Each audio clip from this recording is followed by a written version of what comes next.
Audio video मेरी जा रही है? कंफर्मेशन कर दीजिए। ऑडियो में कोई problem? No sir, problem audio जा रही है? हाँ सर। तो लास्ट क्लास बता दीजिए, कहाँ पे बताए थे?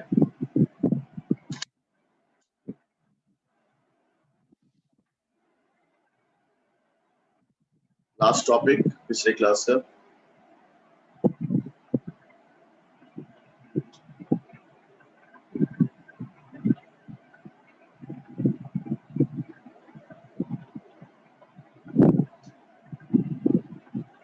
केस ऑफ सॉल्युबिलिटी बता रहे थे। एक बार फिर से बोलिएगा आराम से। Case of solubility. Case of solubility, तो उसमें मतलब कोई केस स्टार्ट किए थे? Solid yes sir, solid in liquid start हो गया था। सॉलिड इन लिक्विड, उसमें ये आपको क्रिस्टलाइजेशन और डिसोल्यूशन बताए थे। Yes sir. Crystallise effect of pressure, क्या? Effect of pressure. Effect of pressure, no sir. अच्छा ठीक है, तो उसमें देखिए रिपीट कर रहे हैं और जो टॉपिक बताए थे वहीं से। सबसे पहले तो मतलब ये आपको बताया गया था कि केस, पहला केस हम लोग पढ़ रहे थे जिसमें सॉलिड इन लिक्विड सॉल्यूशन था। सॉलिड इन लिक्विड सॉल्यूशन, तो सॉलिड इन लिक्विड सॉल्यूशन में आपको बताया गया था कि सॉल्यूट सॉलिड स्टेट में और सॉल्वेंट लिक्विड स्टेट में, मतलब सॉल्यूट जो है वो सॉलिड स्टेट में और सॉल्वेंट लिक्विड स्टेट में। देखिए अभी हम थोड़ा सा माइक कनेक्ट कर रहे हैं, तो जब पूछने के लिए कहेंगे ना आप लोग को, तो उस समय अपना ये ऑडियो कनेक्ट कर लीजिए। मतलब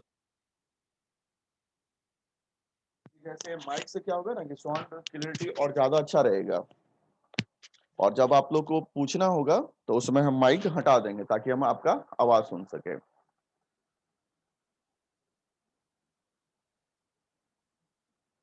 तो अभी पहले टॉपिक को पूरा हम बता देते हैं, फिर आप लोग से पूछेंगे कि कहाँ कहाँ दिक्कत है, तो फिर अपना ये आप ऑडियो ऑन करके पूछते चले जाइएगा। तो सबसे पहले देखिए, हम पिछले क्लास में जो जहां से चल रहे थे वहीं से बता रहे हैं कि सॉल्यूट सॉलिड स्टेट में और सॉल्वेंट लिक्विड स्टेट में, सॉल्यूट सॉलिड स्टेट में और सॉल्वेंट लिक्विड स्टेट में जब डिसॉल्व होता है तो सॉल्यूशन बनाता है लिक्विड स्टेट में। आई बात समझ में? सॉल्वेंट बनाता है लिक्विड स्टेट में सॉल्यूशन। तो इसमें दो बातें हैं, एक है सॉल्यूट सॉलिड सॉल्यूट का लिक्विड सॉल्वेंट में घुलना, डिसॉल्व होना, जिसको बोलते हैं हम लोग डिसोल्यूशन। मतलब इसमें हम लोग ऐसे कह सकते हैं कि solute in solid state plus solvent in liquid state dissolve in solution. तो ये हो गया हम लोग का डिसोल्यूशन। मतलब इसको क्या कहेंगे, ये जो प्रोसेस हुआ ये कहलाएगा डिसोल्यूशन। इसका रिवर्स प्रोसेस मतलब वापस फिर अलग होना, मतलब इसका रिवर्स प्रोसेस। जैसे ये तो हो गया कि मतलब हम लोग का सॉल्यूशन बन रहा है, इसको रिवर्स करते हैं, उल्टा करते हैं, मतलब सॉल्यूशन में से सॉल्यूट का अलग होना, सॉल्यूट और सॉल्वेंट का अलग होना, तो इसको बोलते हैं हम लोग क्रिस्टलाइजेशन। मतलब रिवर्स प्रोसेस जो हुआ इसको कहा जाएगा crystallisation.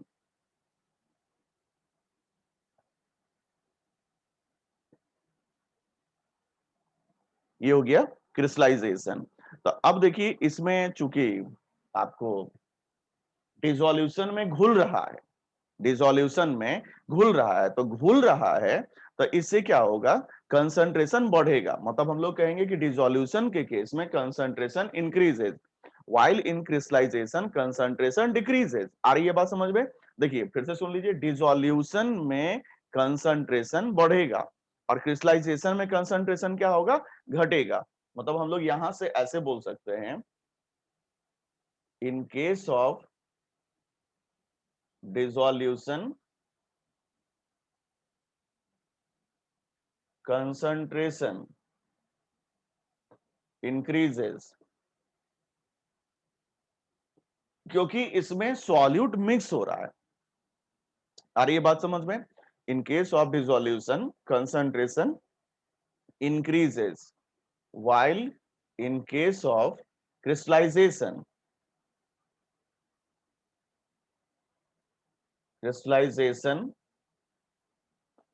concentration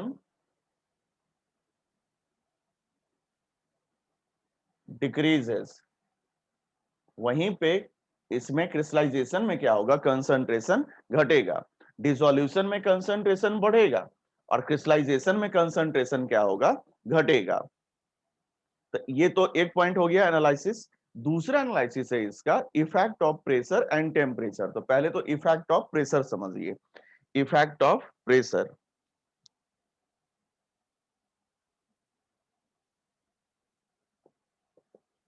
effect of pressure.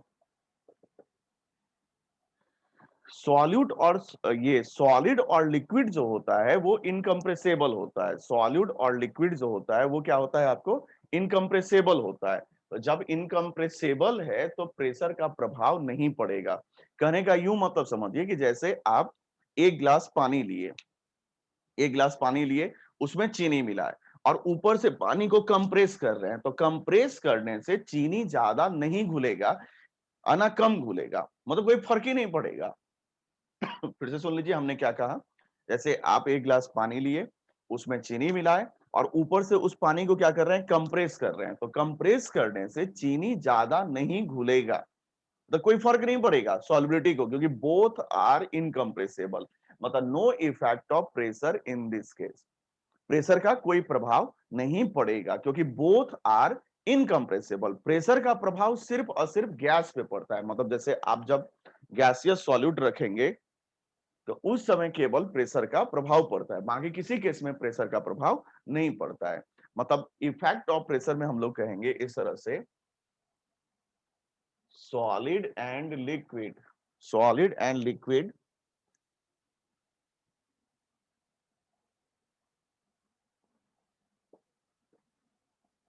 both are incompressible,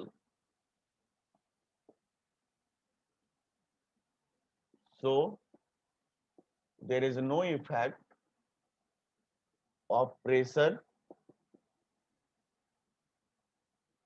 on solubility, no effect of pressure on solubility of solid in liquid solution। देखिए सॉलिड एंड लिक्विड जो होता है दोनों इनकम्प्रेसेबल है, इसीलिए नो इफेक्ट, कोई भी इफेक्ट नहीं पड़ेगा, no effect of pressure on solubility of solid in liquid solution. ना तो इंक्रीज करेगा ना ही डिक्रीज करेगा, लेकिन टेम्परेचर का प्रभाव पड़ेगा। तो आगे बढ़ने से पहले आपसे यदि आपको कोई भी अब कंफ्यूजन है, इसमें किसी भी तरह का कंफ्यूजन है तो आप पूछ सकते हैं। इसमें किन्हीं को भी कोई कंफ्यूजन है कि प्रेशर का क्या प्रभाव हुआ, तो आप लोग में पूछ सकते हैं, चाहे कंफर्म ही कर दीजिए कि कोई कंफ्यूजन नहीं है। नहीं। तो प्रेशर का इफेक्ट नहीं पड़ेगा किसी भी केस में, कहीं पे भी, चाहे वो आपको मतलब ये सॉलिड और ये जो सॉलिड और सॉल्यूट है वो उस पे प्रेशर का प्रभाव नहीं पड़ेगा। तो आगे बढ़ते हैं, अब इसका स्क्रीनशॉट ले लीजिए। कि टेम्परेचर का प्रभाव क्या पड़ेगा, कैसे पड़ेगा।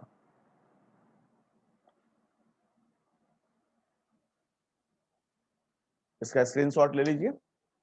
तो आगे अब हम लोग टेम्परेचर की तरफ चलते हैं। टेम्परेचर एक थर्मोडायनामिक फैक्टर है जो हीट के हिसाब से बदलता है, मतलब हीट के हिसाब से क्या होता है? चेंजिंग होता है उसमें। तो टेम्परेचर का इफेक्ट पड़ेगा, टेम्परेचर का इफेक्ट सॉल्युबिलिटी पे पड़ेगा। दो तरह से पड़ेगा, क्योंकि देखिए हमने क्या कहा कि टेम्परेचर एक थर्मोडायनामिक फैक्टर है जो हीट पे डिपेंड करता है। तो आप जानते हैं कि हीट के हिसाब से रिएक्शन दो तरह के होते हैं, इंडोथर्मिक, एक्सोथर्मिक। मतलब कि एक इंडोथर्मिक के केस में एनालिसिस करेंगे, दूसरा एक्सोथर्मिक के केस में एनालिसिस करेंगे। तो चलिए अब टेम्परेचर, ये थोड़ा सा इंपॉर्टेंट है, ध्यान से समझिएगा। मतलब अगला जो लाइन बता रहे हैं वो आपके लिए इंपॉर्टेंट है। उसके बाद हम लोग फिर गैस लिक्विड मतलब सेकेंड केस पे चलेंगे। तो ये पहले आप इसमें टेम्परेचर का इफेक्ट का एनालिसिस समझिए। Effect of temperature.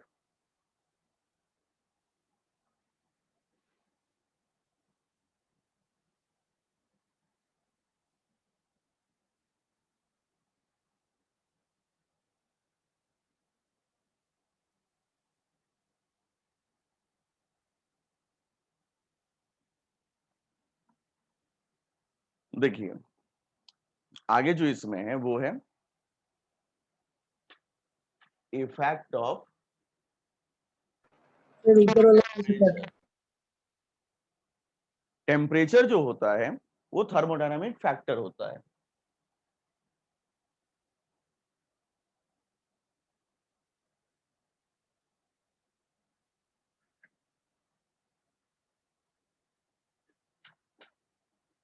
Effect of temperature. Temperature क्या है? थर्मोडायनामिक फैक्टर है। टेम्परेचर जो है वो थर्मोडायनामिक फैक्टर है। तो इसीलिए इसका इफेक्ट कैसे पड़ेगा वो समझिए। It is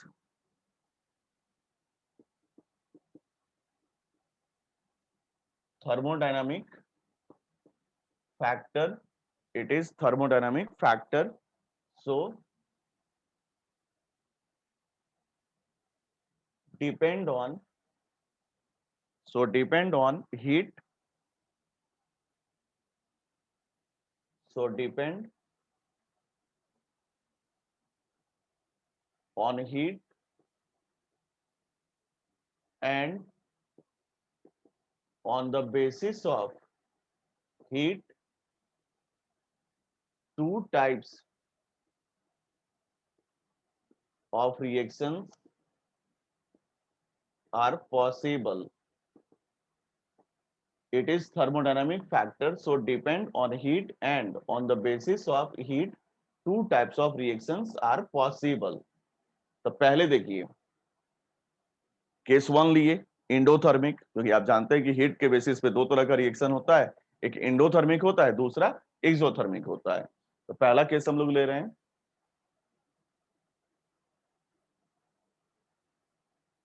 endothermic. इंडोथर्मिक में क्या होगा? हीट एब्जॉर्ब होगा, और हीट एब्जॉर्ब किसके साथ होगा? रिएक्टेंट के साथ, मतलब सॉल्यूट और सॉल्वेंट के साथ। तो ये क्योंकि सॉल्यूट और सॉल्वेंट हम लोग का रिएक्टेंट है, तो उसी के साथ हीट क्या होगा? एब्जॉर्ब होगा। मतलब इंडोथर्मिक के बारे में कहेंगे हम लोग, इन this case heat is absorbed with solute and solvent to produce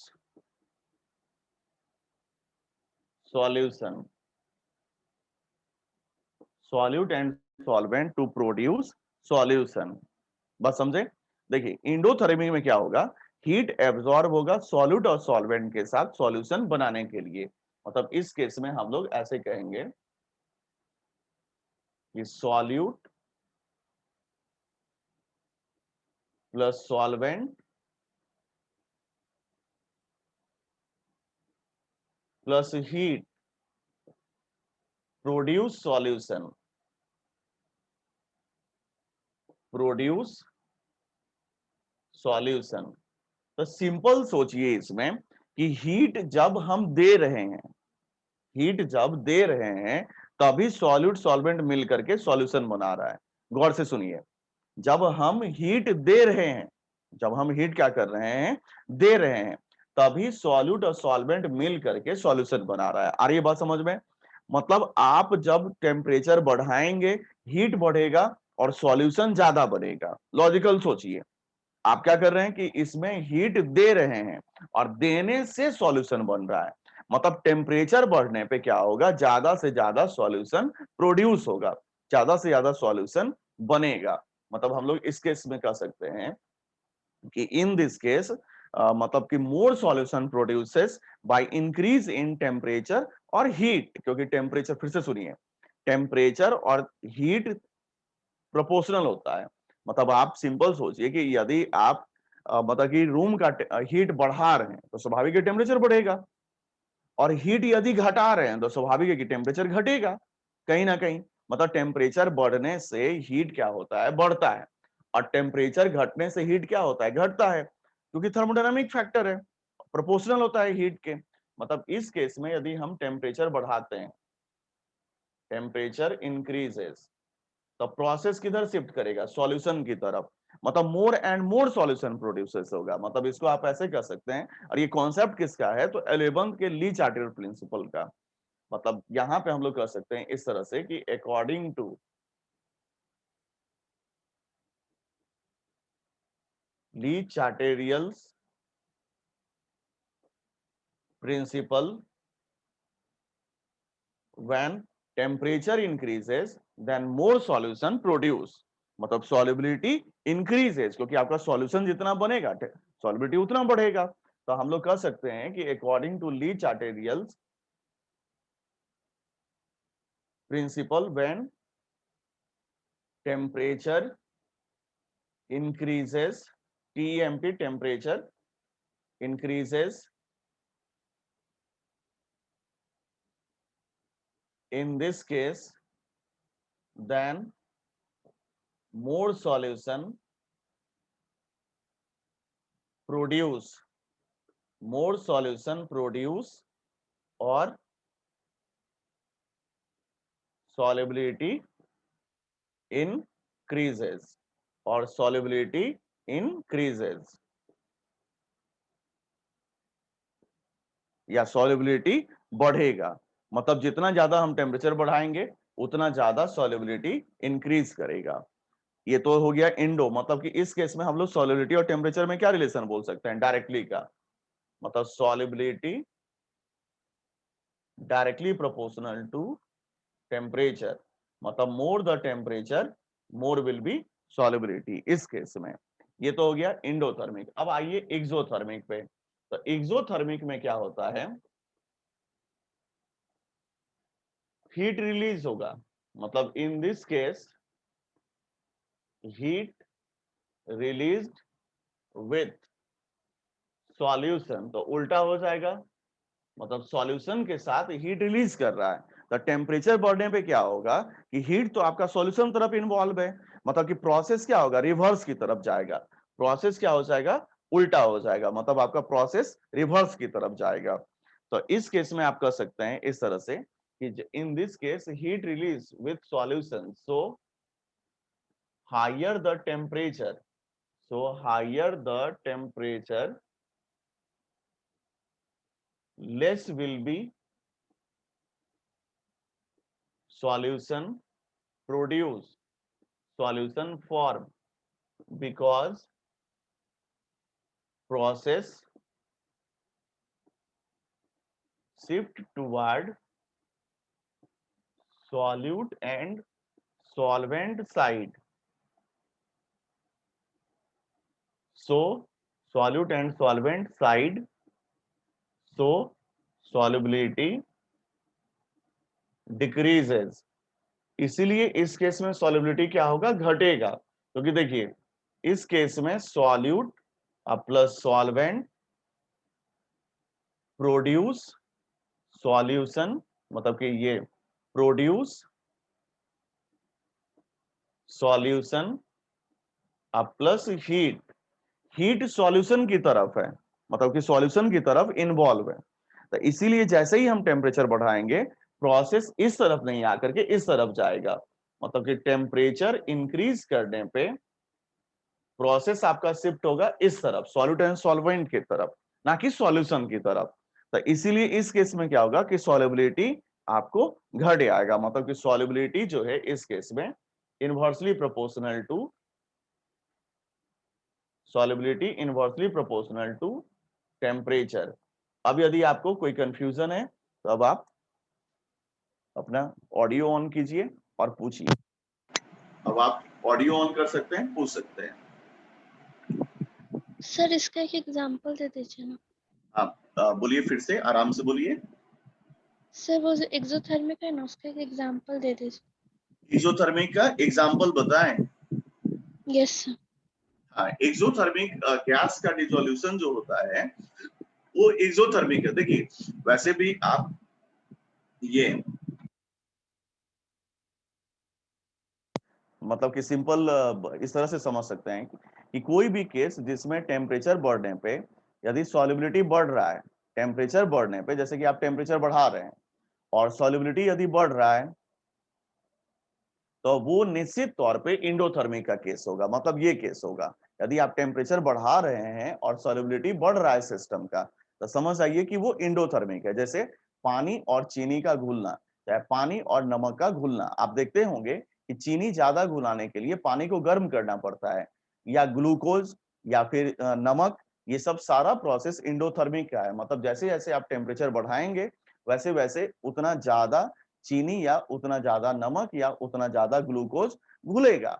या फिर ऐसे भी समझ सकते हैं कि देखिए, इंडोथर्मिक में क्या होता है कि जब आप मिलाएं और उस सिस्टम का, उस कंटेनर का टेम्परेचर यदि घटता है, मतलब वो सिस्टम या टेम्परेचर का, ये टेम्परेचर घटता है यदि, तो निश्चित तौर पे यदि टेम्परेचर घट रहा है तो समझ जाइए कि वो आपको ये इंडोथर्मिक है। मतलब कि यदि आप किसी ग्लास में जैसे ग्लूकोज मिलाइए और ग्लास को टच कीजिए तो देखिएगा ठंडा फील होगा। जैसे कि आप क्या किया, मतलब फिर से सुन लीजिए हमने क्या कहा, कि जैसे आप एक गिलास पानी लीजिए, उसमें ग्लूकोज मिलाइए, तो देखिएगा कि मतलब कि ये गिलास ठंडा होता चला जाएगा, क्योंकि ग्लूकोज का घुलना इंडोथर्मिक होता है। तो पहचानने के लिए आप ऐसे भी समझ सकते हैं कि यदि कोई चीज को हम मिलाएं और वो सिस्टम, यदि वो कंटेनर या ग्लास या बर्तन ठंडा हो रहा है तो प्रोसेस इंडोथर्मिक है। और वैसे केस में जब प्रोसेस इंडोथर्मिक हो, टेम्परेचर बढ़ने पे सॉलिडिटी बढ़ता है। और वहीं पे एक्सोथर्मिक, जैसे गैस का घुलना, आपको ये बोर्ड एग्जाम में पूछते भी रहा है कि बेहतर एक्वेटिक लाइफ ठंडे पानी में संभव है कि गर्म पानी में। बेहतर, फिर से सुनिए हमने क्या कहा, ये बोर्ड एग्जाम में प्रायः पूछते रहा है ये सवाल कि मतलब कि ठंडे पानी में ज्यादा, मतलब एक्वेटिक लाइफ बेहतर होगा कि गर्म पानी में। तो देखिए, गैस का घुलना जो होता है वो इसमें आ जाता है एक्सोथर्मिक में। डिसोल्यूशन ऑफ गैस जो होता है वो एक्सोथर्मिक में होता है। आ रही है बात समझ में? डिसोल्यूशन ऑफ गैस एक्सोथर्मिक होता है, कोई भी गैस का घुलना। तो टेम्परेचर बढ़ने पे वो गैस क्या होगा, आपको कम घुलेगा। तो ठंडे पानी में बेहतर एक्वेटिक लाइफ पॉसिबल है in compare to warm water. मतलब गर्म पानी में आप देखेंगे कि बेहतर एक्वेटिक लाइफ नहीं संभव है, ठंडे पानी में बेहतर एक्वेटिक लाइफ पॉसिबल है। और कुछ पूछना है किन्हीं को? ये पूछ सकते हैं।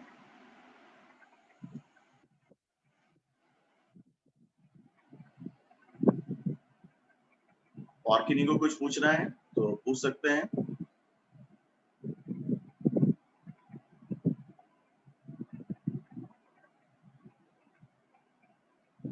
कंफर्म कीजिए, कोई कंफ्यूजन?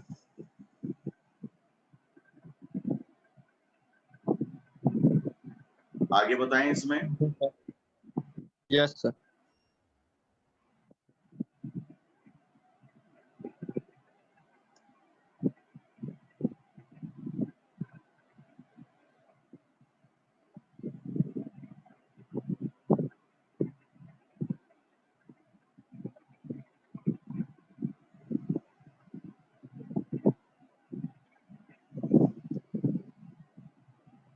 तो आगे इसमें चलते हैं।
देखिए अगला टॉपिक है गैस इन लिक्विड सॉल्यूशन, मतलब अगला जो एनालिसिस है वो है गैस इन लिक्विड सॉल्यूशन। तो इसमें आएगा आपको हेनरी लॉ, इसमें जो है वो आएगा आपको हेनरी लॉ। तो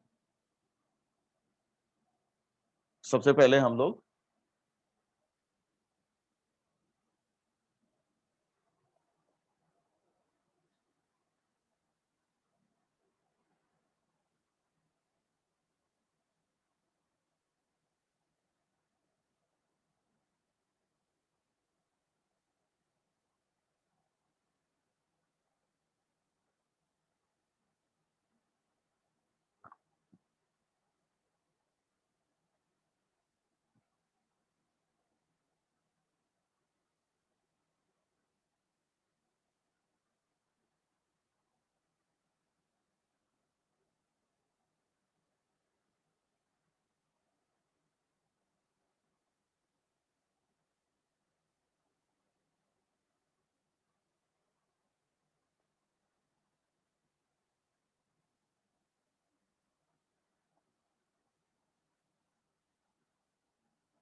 देखिए इसमें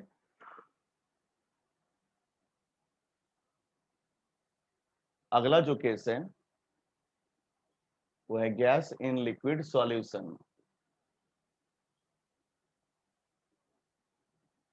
गैस इन लिक्विड सॉल्यूशन, तो इसमें देखिए पहला जो वर्ड गैस लिखा हुआ है वो सॉल्यूट है, और दूसरा जो आप लिक्विड लिखा हुआ देख रहे हैं वो सॉल्वेंट है। आई बात समझ में? तो गैस इन लिक्विड सॉल्यूशन का मतलब हुआ कि gaseous solute dissolve in liquid solution to produce liquid solution. मतलब gaseous solute, when gaseous solute dissolve in liquid solution, liquid solvent, then it produce liquid solution। देखिए सॉल्यूट हमारा gaseous है, solute जो है वो गैसियस है। जैसे कोल्ड ड्रिंक में आप जानते हैं कि CO2 डिसॉल्व रहता है, कोल्ड ड्रिंक हो गया, सॉफ्ट ड्रिंक हो गया, उसमें CO2 डिसॉल्व रहता है। तो हम लोग का जो ये सॉल्यूट है वो गैसियस है, और सॉल्वेंट जो है वो लिक्विड है। जो सॉल्वेंट है वो क्या है? लिक्विड है। दोनों मिल करके सॉल्यूशन जो बना रहा है वो लिक्विड होगा, क्योंकि आप जानते हैं कि सॉल्वेंट जैसा सॉल्यूशन वैसा, सॉल्वेंट जिस तरह का होगा सॉल्यूशन भी वैसा ही होगा। तो सॉल्यूट गैसियस स्टेट में प्लस सॉल्वेंट लिक्विड स्टेट में प्रोड्यूस सॉल्यूशन लिक्विड स्टेट में। आई बात समझ में? अब इसमें जो है सबसे पहली बात कि गैस है तो प्रेशर का इफेक्ट तो पड़ेगा ही, प्रेशर का इफेक्ट पड़ेगा ही। तो सबसे पहले इसमें effect of pressure, effect of pressure. तो इफेक्ट ऑफ प्रेशर में आप इस तरह से कह सकते हैं कि गैस कंप्रेसिबल नेचर का होता है, इसीलिए प्रेशर का इफेक्ट पड़ेगा। गैस जो होता है आपको कंप्रेसिबल नेचर का, तो इसमें हम लोग इस तरह से कहेंगे कि gas is compressible in nature, gas is compressible in nature, so solubility of gas is affected by pressure। पहली बात, क्योंकि गैस जो होता है कंप्रेसिबल नेचर का होता है। दूसरी बात इसमें हम लोग कह सकते हैं कि higher the pressure higher will be solubility of gas. मतलब इसमें हम लोग कह सकते हैं ये higher the pressure higher will be solubility of gas solubility of gas मतलब directly proportional solubility of gas directly proportional to applied pressure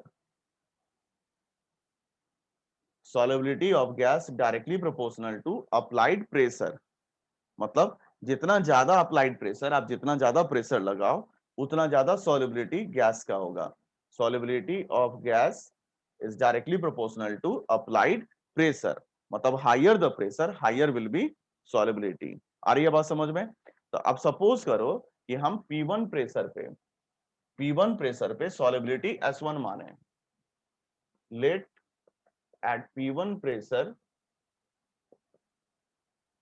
solubility S1 P1 pressure पे हम लोग solubility S1 लिए और P2 प्रेशर पे solubility S2 लिए let at P1 pressure solubility equal to S1 and at P2 pressure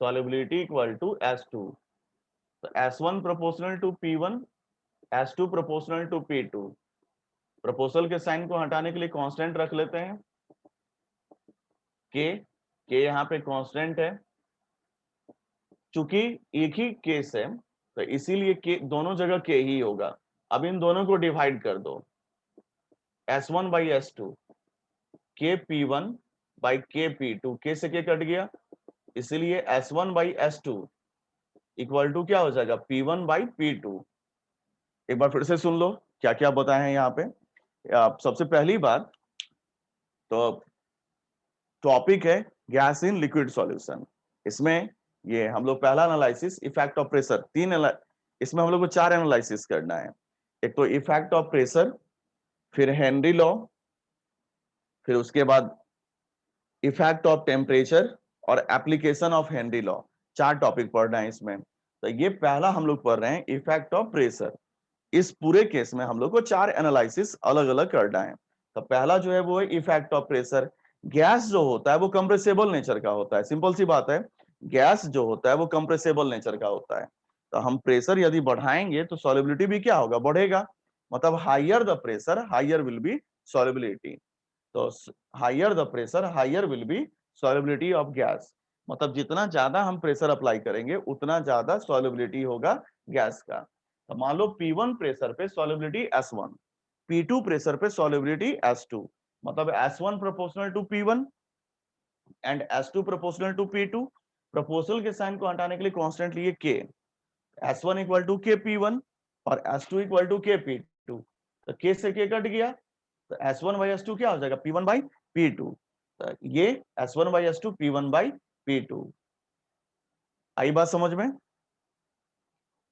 अब हम audio on कर रहे हैं अब जिनको जो पूछना है इसमें या रिपीट करना है तो बोलिए अब आप ऑडियो ऑन करके पूछ सकते हैं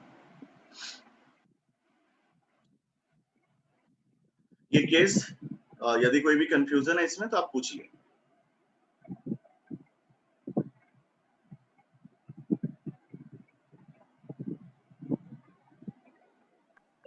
सर इफेक्ट ऑफ प्रेशर का पहला पॉइंट बताइए ना ये वो कैसे इफेक्ट होगा ये सर गैस जो होता है वो तो कंप्रेस होता है ना गैस जो होता है वो तो कंप्रेस होता है तुम यदि गैस पे मतलब कि मान लो प्रेशर अप्लाई करोगी तो उसका शेप और साइज बदलेगा कि नहीं हाँ सर तो लिक्विड के बीच में जो इंटरमॉलिक्यूलर स्पेस है उसमें बैठता चला जाएगा सिंपल सी बात है जैसे देखो तो गैस हमारा कंप्रेसिबल नेचर का है तो यदि हम गैस को कंप्रेस करेंगे तो जो लिक्विड मॉलिक्यूल्स के बीच में इंटरमॉलिक्यूलर स्पेस है उसमें क्या होगा बैठता चला जाएगा तो इस तरह से क्या होगा कि वो एक तरह से घुलता चला गया लेकिन जैसे ही हम प्रेशर हटाए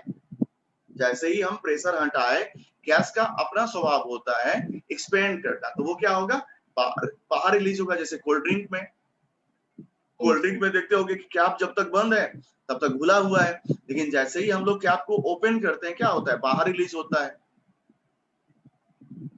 हाँ सर। जैसे बबल्स के रूप में कोल्ड ड्रिंक में से देखते हो ना कि गैस रिलीज होता है, यस सर यस। क्योंकि प्रेशर हम लोग क्या किए, डिक्रीज कर दिए।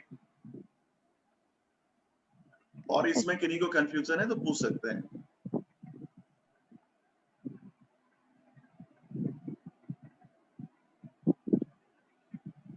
तो एनसीईआरटी किताब का आप एक सवाल बनाइए अभी।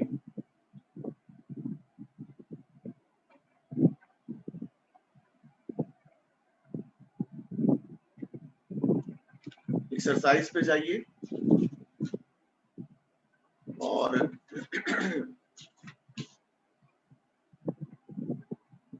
2.13, इसमें किन्हीं को और कुछ नहीं ना पूछना है, इसमें किन्हीं को कोई कंफ्यूजन?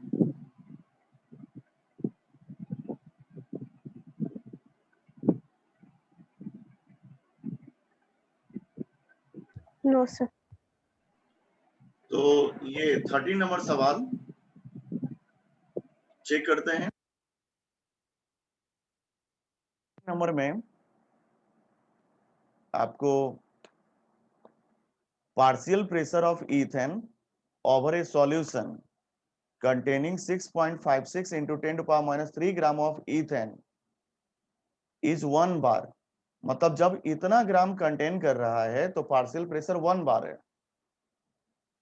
तो यदि सॉल्यूशन इतना ग्राम कंटेन करे तो पार्शियल प्रेशर क्या होगा। मतलब आपको S1 और S2 दिया हुआ है, इसका स्क्रीनशॉट ले लिए। चलिए इसका स्क्रीनशॉट ले लीजिए। ये सवाल बता रहे हैं 13 नंबर।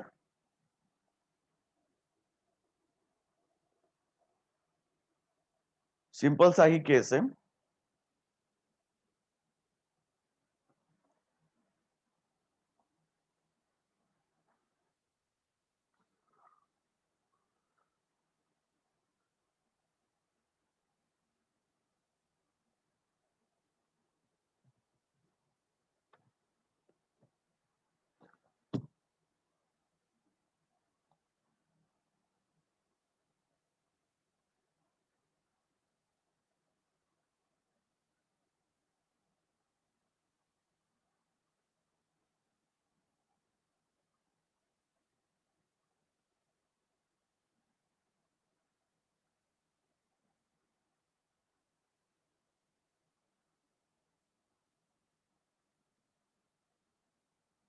देखिए 13 नंबर, इसमें हम लोग को कह रहा है कि जब प्रेशर 1 बार है तो सॉल्युबिलिटी जो है वो आपको 6.56 into 10 to the power minus 3 gram है।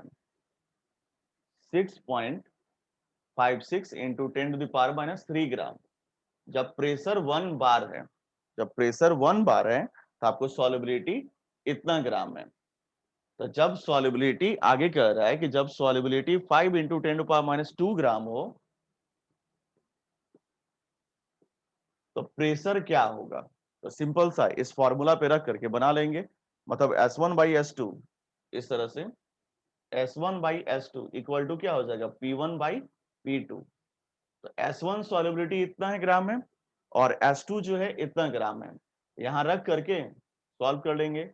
मतलब कि 6.56 into 10 to the power minus 3 by 5 into 10 to the power minus 2, 1 बार P2 पूछ रहा है, क्रॉस मल्टीप्लाई कर देते हैं। P2 जैसे पूछ रहा है इसमें तो क्या करते हैं, क्रॉस मल्टीप्लाई कर देते हैं। तो या फिर इसको उल्टा कर देते हैं। तो P2 इक्वल टू क्या हो जाएगा, 5 into 10 to the power minus 2 by 6.56 into 10 to the power minus 3। मतलब इसको रिवर्स किए तो ये भी रिवर्स हो जाएगा और यूनिट क्या होगा, बार। इसके बाद इसको सॉल्व करके जो आएगा वो आंसर हो जाएगा। ये सवाल आया समझ में? दोबारा समझाएं, ऑडियो ऑन करके पूछ सकते हैं आप।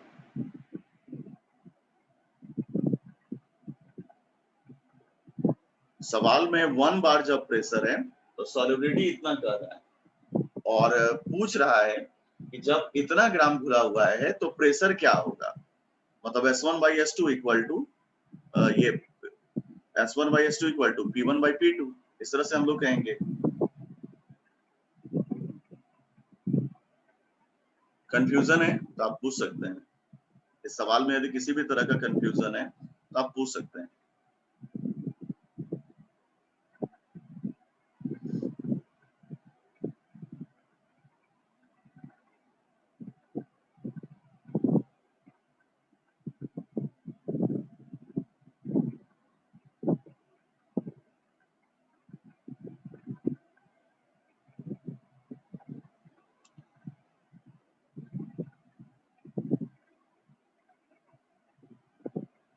आगे बताएं तब हेनरी लॉ।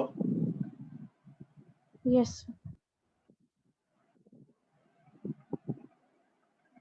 तो चलिए अगले टॉपिक पे हेनरी लॉ के बारे में चलिए जानते हैं।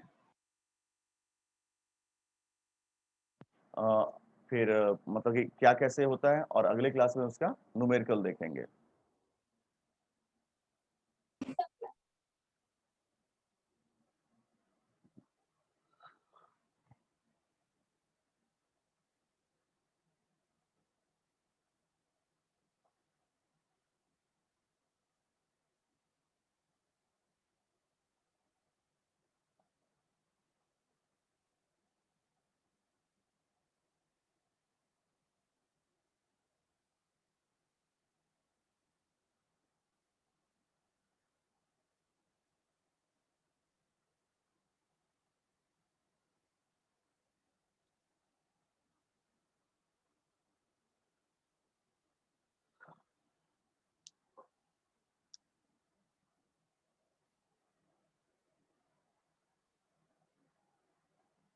हेनरीज लॉ, सबसे पहली बात है Henry law gas in liquid solution के लिए दिया गया। मतलब इसके बारे में फर्स्ट लाइन हम लोग ये याद रखेंगे, given for gas in liquid solution, given for gas in liquid solution. इसका कहना है कि जो गैस हम लोग का डिसॉल्व है उसमें जो आपको प्रेशर डेवलप होता है वो डायरेक्टली प्रोपोर्शनल होता है उसके मोल फ्रैक्शन का। मतलब partial pressure of gas in liquid solution is directly proportional to mole fraction of gas in liquid solution. मतलब इसके बारे में हम लोग ऐसे कर सकते हैं,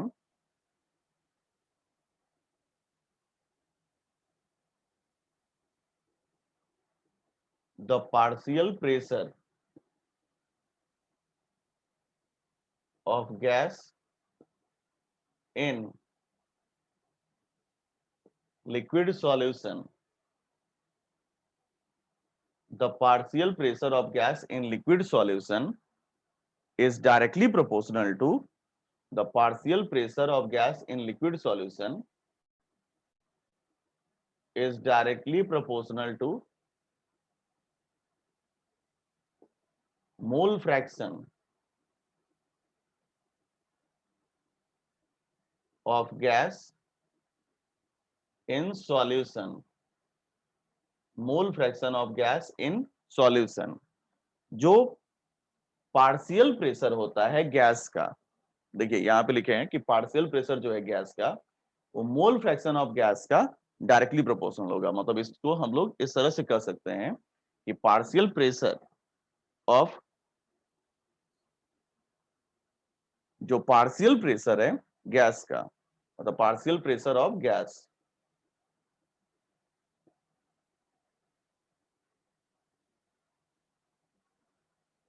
directly proportional to mole fraction of gas. तो यहाँ पे प्रोपोर्शनल है, पहले तो इसको सिंबलाइज कर लेते हैं। तो सिंबल में इस तरह से लिखेंगे, partial pressure of gas directly proportional to mole fraction of gas.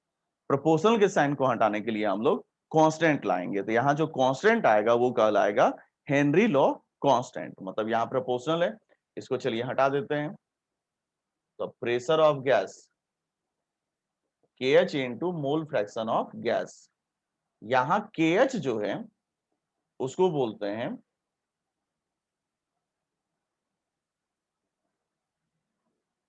Henry law constant. Henry law constant आई बात समझ में?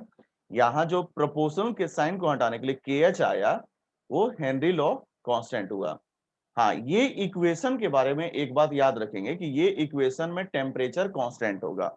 मतलब ये पूरा इक्वेशन में मतलब हेनरी लॉ कांस्टेंट भी मतलब ये सारा कुछ कांस्टेंट टेम्परेचर पे आपको अप्लाई होगा। मतलब इसके बारे में कह सकते हैं कि एट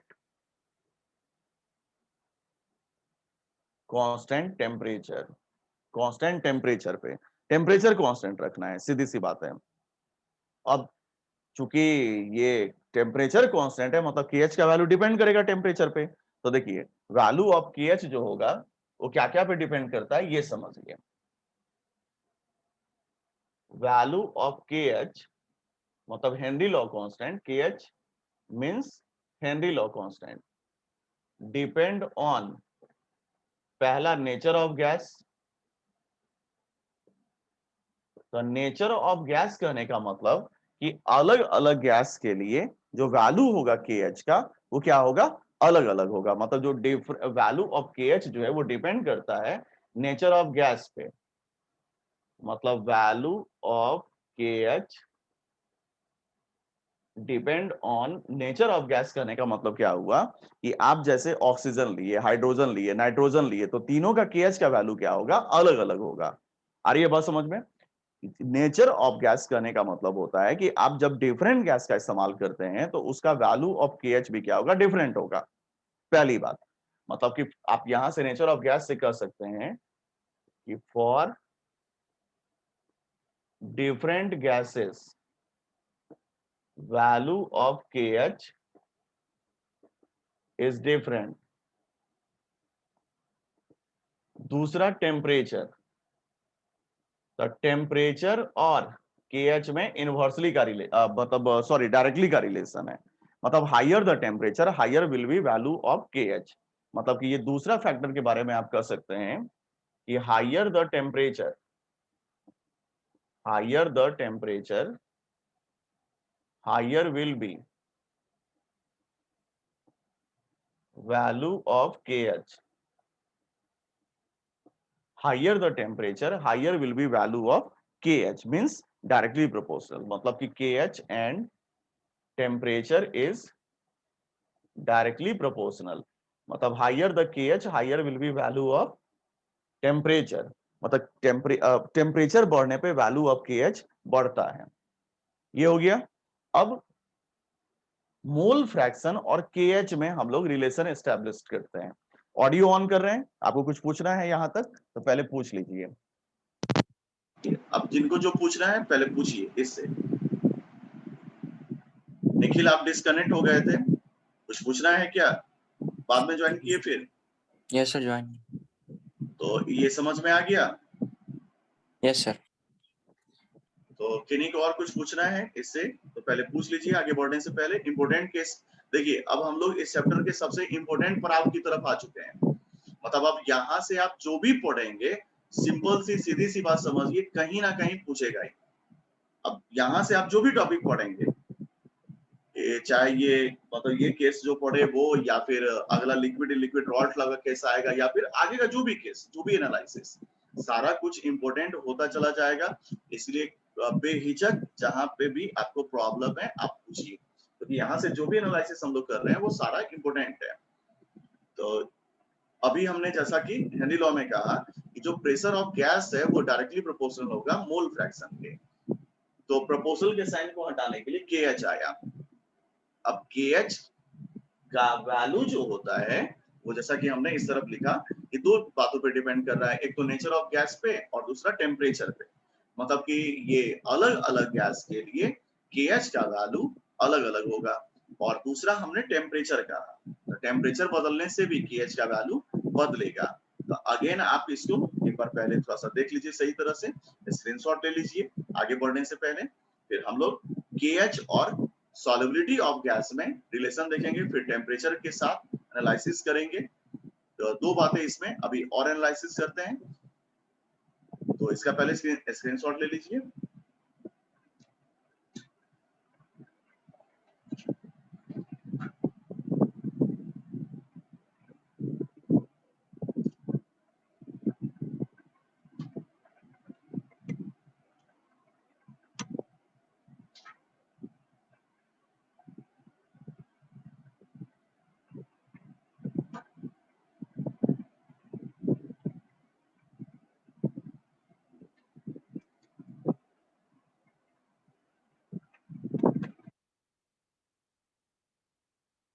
चलिए तो इसमें आगे समझिए अब।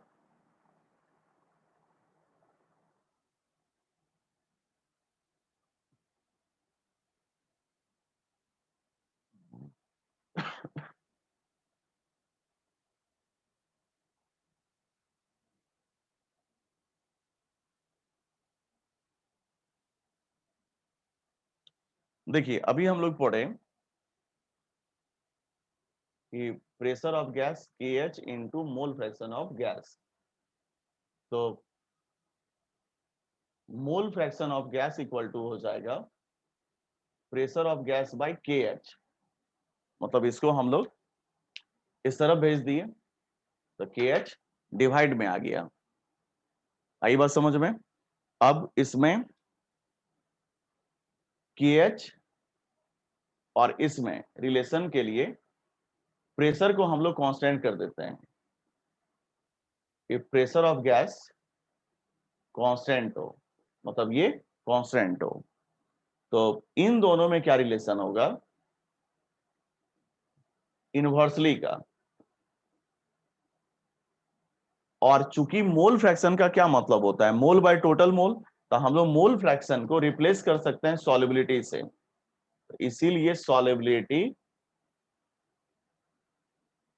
Of gas inversely proportional to KH। इसको दोबारा समझिए क्या यहां बोल रहे हैं। जैसे मोल फ्रैक्शन का मतलब होता है मोल divided by total mole, mole divided by total mole.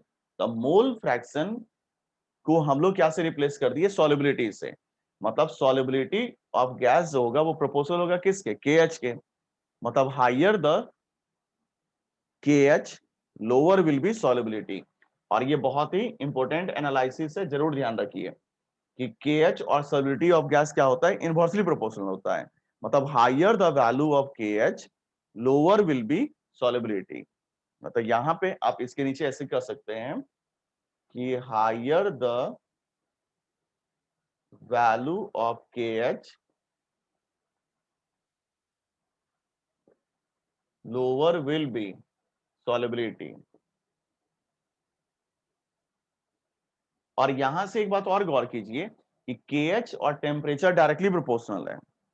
मतलब सॉल्युबिलिटी ऑफ गैस और KH इनवर्सली और KH और टेम्परेचर डायरेक्टली। तो इन दोनों को, इस इक्वेशन और इस इक्वेशन को कंबाइन करके आप बोल सकते हैं कि सॉल्युबिलिटी ऑफ गैस और टेम्परेचर इनवर्सली प्रोपोर्शनल होगा। मतलब इसको कंबाइन करके हम लोग ऐसे बोल सकते हैं।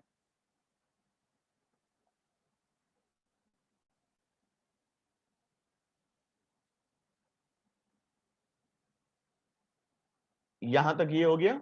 अब एनालिसिस ऐसे हम लोग कहेंगे कि चूंकि KH directly proportional to temperature and solubility of gas inversely proportional to KH, इसीलिए इन दोनों से हम लोग कह सकते हैं कि solubility of gas inversely proportional to temperature। मतलब एक इन दोनों की मदद से एक्सप्लेन करना हुआ। मतलब हम लोग कह सकते हैं कि higher the temperature lower will be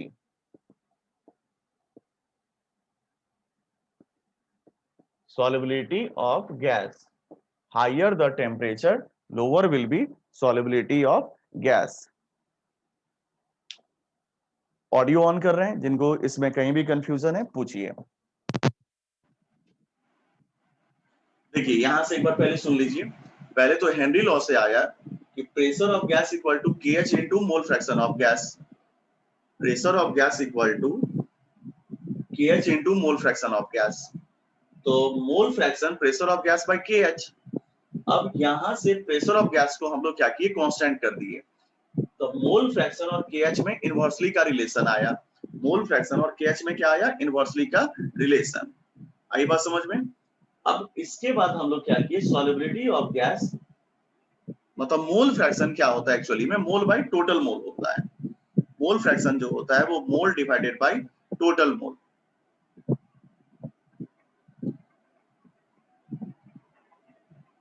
तो मोल फ्रैक्शन को हम लोग सॉल्युबिलिटी से रिप्लेस कर दिए, मतलब मोल फ्रैक्शन की जगह पे सॉल्युबिलिटी लिखे। तो सॉल्युबिलिटी ऑफ गैस और KH में क्या आया, इनवर्सली का रिलेशन, मतलब higher the value of KH lower will be solubility. फिर KH और टेम्परेचर डायरेक्टली था, KH और टेम्परेचर डायरेक्टली था और सॉल्युबिलिटी और KH इनवर्सली है, तो इसीलिए सॉल्युबिलिटी और टेम्परेचर इनवर्सली होगा। तो हम लोग यहां से भी कह सकते हैं कि गैस का जो सॉल्युबिलिटी होता है वो टेम्परेचर के साथ घटता है, मतलब solubility of gas decreases by increase in temperature. अब आप पिछले क्लासेस में या फिर आज के क्लासेस में कहीं पे भी कंफ्यूजन है तो आप पूछ सकते हैं, चाहे पिछले ही क्लासेस में कोई भी टॉपिक में कंफ्यूजन है तो आप पूछिए।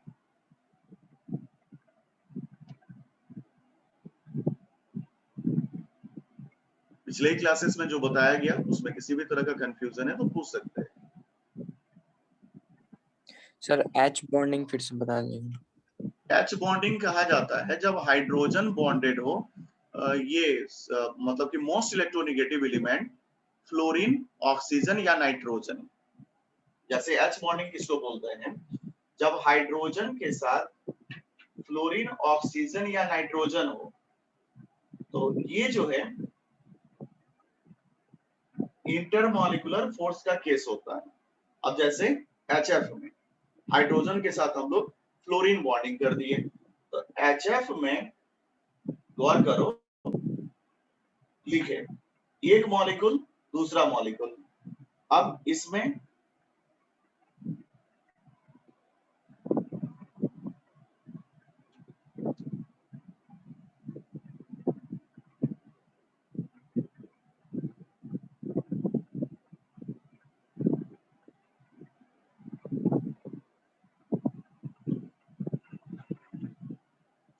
वीडियो थोड़ा सा वेट कीजिए, वीडियो थोड़ा सा आपको डिस्कनेक्ट हो गया है।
देखिए अभी सही है वीडियो,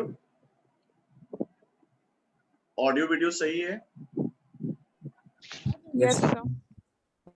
तो इसमें जो जैसे कि हाइड्रोजन बॉन्डिंग के बारे में बता रहे थे कि हाइड्रोजन जब most electronegative element fluorine, oxygen या नाइट्रोजन से बॉन्डेड हो, तो जैसे कि HF का केस, HF में फ्लोरीन पे माइनस चार्ज है, ये आप जान रहे हैं कि हाइड्रोजन मोर इलेक्ट्रोनेगेटिव है, और फ्लोरीन मोर इलेक्ट्रोनेगेटिव है, इसलिए इस पे डेल माइनस, इस पे del plus, del plus del minus, तो इन दोनों के बीच में जो फोर्स डेवलप होगा वो क्या हो जाएगा, हाइड्रोजन बॉन्डिंग। समझ गए? तो इसी तरह से जैसे HF हुआ, फिर H2O हुआ, फिर NH3 हुआ, ये सब में आपको हाइड्रोजन बॉन्डिंग डेवलप करता है। और किन्हीं को कोई कंफ्यूजन पिछले क्लासेस में या फिर आज के क्लासेस में कोई कंफ्यूजन है तो आप पूछ सकते हैं। हिंदी लोग का न्यूमेरिकल जो है वो अगले क्लास में बताएंगे, इसका जो सवाल वगैरह है वो अगले क्लास में बताएंगे। तो किन्हीं को कुछ पूछना है तो पूछिए, नहीं तो फिर आज का मीटिंग एंड करते हैं यहीं पे। पिछला कुछ पूछना है किन्हीं को, या आज के क्लास में कोई कंफ्यूजन रहा है, शायद दिक्कत हुआ है तो पूछ सकते हैं आप। सर मोल फ्रैक्शन को सॉल्युबिलिटी कैसे लिखेंगे? फिर से बोलिएगा, धीरे से बोलिए। सर मोल फ्रैक्शन को सॉल्युबिलिटी कैसे लिखें? मोल फ्रैक्शन होता है मोल बाय टोटल मोल, और सॉल्युबिलिटी मतलब कि जस्ट एक देखिए, मोल फ्रैक्शन यदि हम गैस का बोल रहे हैं तो amount of gas in total बोल रहे हैं, और सॉल्युबिलिटी भी क्या होता था, मास होता था। तो जस्ट हम यहाँ पे इसको मोल फ्रैक्शन की जगह पे रिप्लेस किए हैं। देखिए प्रोपोर्शनल है, ये कोई मतलब ये मैथमेटिकल इक्वेशन नहीं है। जैसे मैथमेटिकल इक्वेशन लाने के लिए तो फिर हमको यहाँ पे प्रोपोर्शनलिटी कुछ बदलना पड़ेगा। हम जस्ट यहाँ क्या किए हैं कि ये जो मोल फ्रैक्शन था उसको रिप्लेस किए हैं सॉल्युबिलिटी से, इक्वेट नहीं किए। देखिए इक्वेट करना और रिप्लेस करने में अंतर होता है। जैसे प्रोपोर्शनल यहाँ पे है, यहाँ पे हम कुछ, क्योंकि आप जानते हैं कि एक कंसंट्रेशन टर्म को दूसरे में तो हम बदल सकते हैं। अब जैसे मोल फ्रैक्शन है, याद कीजिए सॉल्युबिलिटी को हम लोग मोलालिटी में बदले थे, सॉल्युबिलिटी को मोलालिटी में बदले थे ना। Yes sir. तो उसी तरह से हम लोग एक फैक्टर को दूसरे में बदल सकते हैं। हाँ, यहाँ प्रोपोर्शनल पहले जो था वो कुछ और होगा। तो ठीक है, इससे आगे अगली क्लास में, नेक्स्ट क्लास में हम लोग इससे आगे जानेंगे।